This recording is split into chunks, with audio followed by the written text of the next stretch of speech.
A stunning report from the Illinois Board of Education showing across 55 Chicago schools, zero students are proficient in math or reading. But despite the numbers, the board is still rating some of these schools as commendable. This fiscal year, $9.4 billion has been allocated to Chicago's public school budget by the state. Add to that on top another $1.8 billion being given to the Chicago schools by the federal government. Willie, that's more than $10 billion, and you've got zero proficient kids in 55 Chicago schools. No surprise over here. Chicago students are not benefiting from being in schools. What?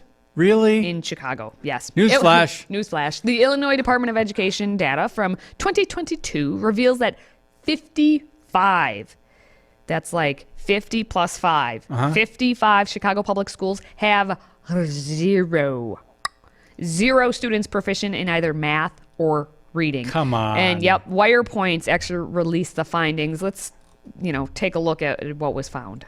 Well, what I can tell you is, one, government isn't the answer for all things. I think that we have to re-engage parents, have parents actively taking a role inside the schools when they can be. Parents have been crying, pleading for better schools, for better classrooms. This is irrefutable evidence that these teachers, protected by teachers' unions, are not doing their job in teaching these kids when you literally have zero students proficient in math and reading. A lot of these children are coming from poverty-stricken communities. And I believe that as a community, we just can't focus on the dollars being put in the classrooms. We have to re-engage a working class, rebuilding working class communities. We have to have parents that are actually able to get their children to school every day on time inside of a classroom, fed with a lunch, so the kids are ready to learn every day.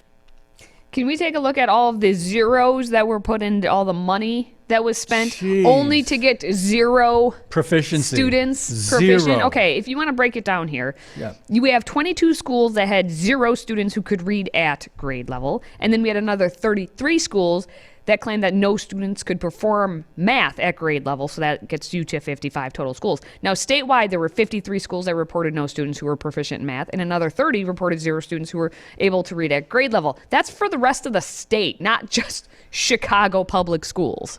That's interesting. Chicago public schools, by themselves, awful. Simply awful. And probably less than zero. Yeah, -4. So who you saw there was Illinois State Senator Willie Preston, a Democrat, who said that, if you couldn't hear quite what he was saying, government isn't the anthem for all things. I think that we have to re-engage parents, have parents actively take a role inside the schools when they can be. But in addition, we need to make certain that we spend our money in the right way as it pertains to our children's education. Now, here's the thing. We're talking about Chicago. Every weekend on Monday, we get the report. How many shootings happen in Chicago? How many homicides happen in Chicago every single week? We get that report, and that's like a nationwide thing. It's not just because here in Wisconsin, we're just north of Chicago, but you shouldn't be getting that report every Monday to only follow it up by the way, all of our students we're failing them miserably because they're all then apparently out on the streets getting shot. That's what's happening in Chicago every weekend. And so when he says that we need to re-engage our parents, plural, yes, parents, plural. 2 parents in a household to parent the children, not just unfortunately, these single family homes that exist way too much, especially in areas like Chicago.